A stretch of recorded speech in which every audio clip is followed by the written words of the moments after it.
Hey there, this is Rick. I hope you're having a great day. Okay, another little van build video today, and I'm starting off quite late in the evening, and it's only just arrived. It's 9 o'clock in the evening, and I've been waiting all day for this to arrive. This is an electric carving knife, and it's exactly what you need apparently to cut through foam.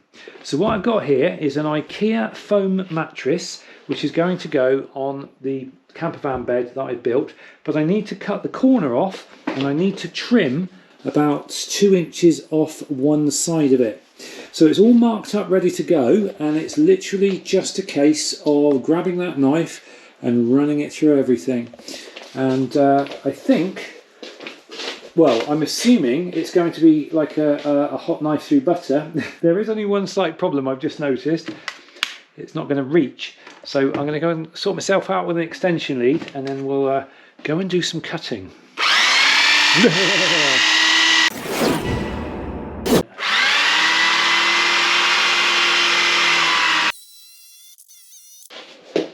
Okay, that's not too shabby.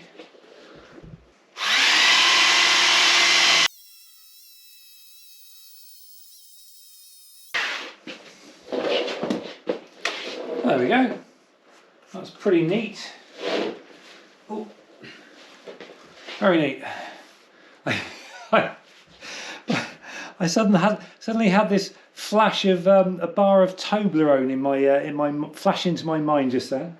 But now I've got to get the cover on it, and I looked at this cover earlier, and it's got a zip all the way around, and it's going to be extremely difficult to sew it in any way that will make it a snug fit. So I'm gonna try to get this back on, and then we'll see how baggy it is and what I can do with it. Right, now I haven't touched the end. It's still 2 meters long, so I haven't taken anything off the end. It's just the side here, so it's just a little bit baggy on the side, and then obviously you've got this corner bit here. I wasn't sure how to deal with this. I think it might just be a case, I mean, do I want to start getting involved in cutting? Because like I say, there's this zip that goes all the way around it, and I think cutting it could be quite counterproductive unless, yeah, I can't see any way of making that work certainly without losing the use of the zip, because I would literally have to slice through the zip to cut this segment off. So I'd rather, I think, just tuck it away. I'm sure I can do that, just tuck it away underneath. And then this side, the bagginess, I'm not sure whether the bagginess is going to be an issue or not, because there's such a little amount taken off. It was only like 1.5 inches taken off. I think I could just live with that. Right, it's late, I've got my comfy clothes on, and I'm not going to go out to the van and try it tonight, but I will, first thing in the morning, I'll grab that, go and stick it on the bed, and we'll see what's what. So I will see you in the morning. Good morning, good afternoon, good evening, wherever you happen to be. It's currently 1:30 in the afternoon for me, and it's another day in Rick World. So today I've just been waiting on loads of different things to arrive, and they're going to be arriving either today or tomorrow. And well, I say going to be, I say past tense. Some of the items I've been waiting for have just arrived, so I can actually move on. But I've essentially spent the whole morning putting the new wheels on Guinevere, and once I got that breaker bar, because I just couldn't get my wheel nuts off, they were done up so tightly, but as soon as I got the breaker bar on them, no problem, it made very light work of getting those wheel nuts undone.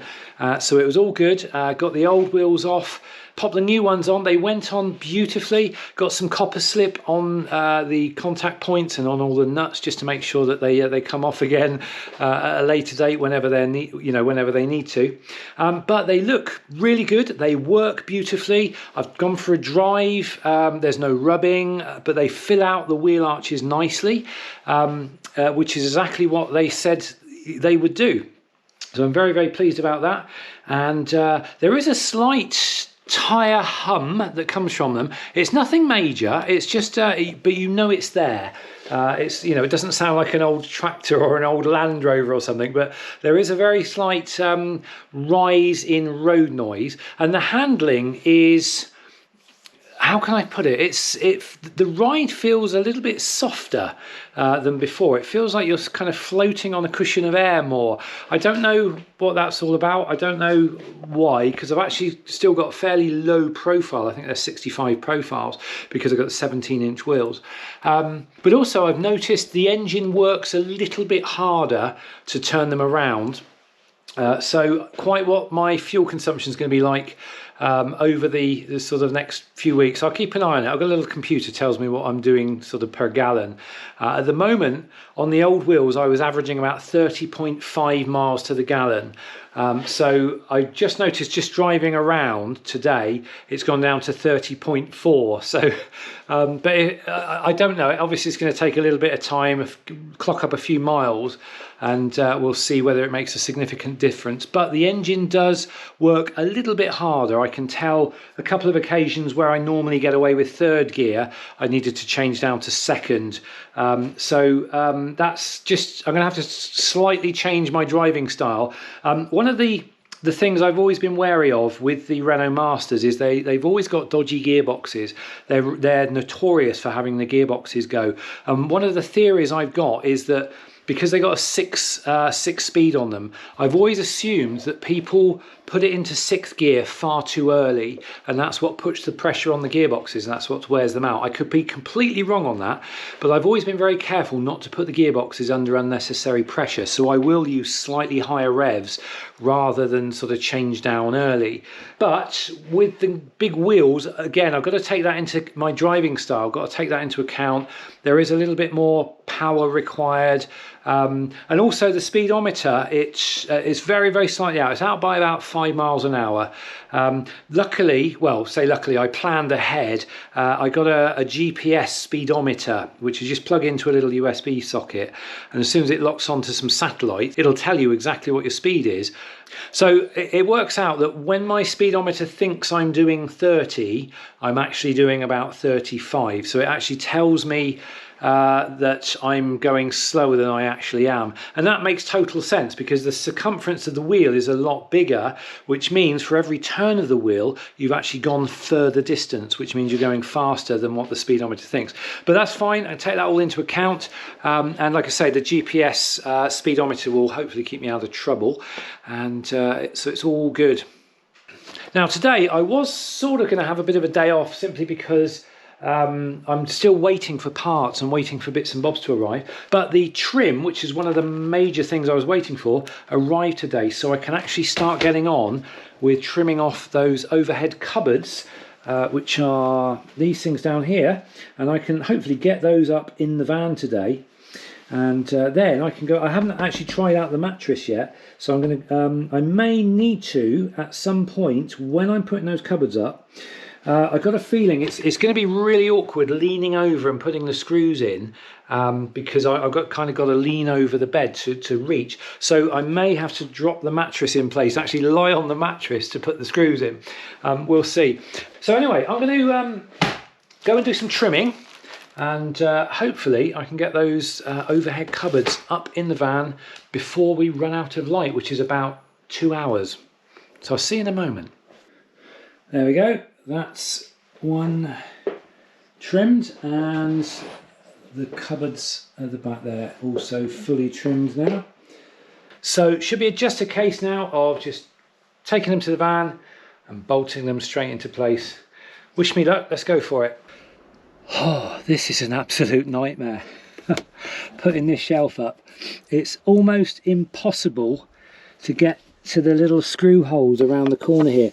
I mean, you can get to them, but you can't position yourself in any way to get any strength to actually turn the screw. So I'm getting to screw a tiny way in, and then I just can't put any upward pressure on the screwdriver to actually drive the screw home, and it's too small to get a drill or a tool in there. So I've been here for about at least an hour and I've driven in about 5. I'm on the 6th screw now. Honestly, I've been swearing and cursing for the last half an hour, just like, but never mind. It's getting there. Give me another few minutes and hopefully I can get that last screw in up there. And then I'm secured 1, 2, 3, 4, 5, 6, 7, 8. All right, so 8 screws. 8 screws in an hour. That's man. But never mind. It's up there pretty solid now anyway, so that's good. Right, I'll be back in a second. Got there in the end. Oops, we're all dusty. I got there in the end. Finally got the cabinets up, and they're just small enough to just put bits and bobs in without being in the way, which is good. Put the mattress on. That's a good fit, and it just it goes up to the little sort of half-inch thing there and just hangs over a tiny little bit, but it's actually sat down on the bed slats, so that gives me the absolute maximum amount of space I've got available. And I was able to just tuck this bit away in the corner here. I was wondering whether I need to actually cut out of the foam there, but I think I can just tuck that away, squeeze it into place, and that's all good. And I can still tuck my duvet down the side there, which is exactly what I wanted. So perfect. Also got the other cupboard up now, so we've got 2 cupboards, 2 more cupboards, 1 cupboard there, lots of cupboards. So there's lots of cubbyhole cupboard space now. I've also got to find a home for things like the wheel hub for the spare wheel and this breaker bar, because I'm not going to be without a breaker bar now. That made very light work of putting the wheels on. So what I was thinking, I'm going to make a space for that in the garage. I don't want it floating about. I'll probably put some hooks on the wall and just hang it up so I know where it is. So it just leaves me to do all the little finishing off bits and pieces now, like for example the silver here. I'm going to continue to cover up these silver curve bits just to see what it all looks like with all the curves in the wood laminate, but I can see me at some point pulling it off again and just going for the silver. So I've got to put one on here, got to put one on the corner at the back there, and these 2 and those 2, and I just want to see what it looks like with all the corners covered in wood. And then if I kind of go off of it, then like I say, I can take the laminate off the corner pieces and have these exposed aluminium pieces. But there we go. So anyway, I've got a long list of bits and bobs to do, so I will be chipping away at those over the coming weeks and months, and I've got to cut down the cushion for this as well. I've got a cushion, the original one that was the cushion that was in the original van is sort of about that long, so I need to cut it down. And I'm also looking at recolouring it. Apparently there are certain dyes and paints you can get that you can put on fabric, so I might look into that a little bit more, see whether that's a feasible thing. So rather than have that dowdy colour, I can go for a nice, a nice grey colour or whatever to match the interior of the van. But anyway, I'm nattering on and not really saying anything, so I'm going to sign off for this video. So that's it from Rick Weld for today. Thanks for watching. Have a great rest of the day, and I will see you in the next video. Until then, take care.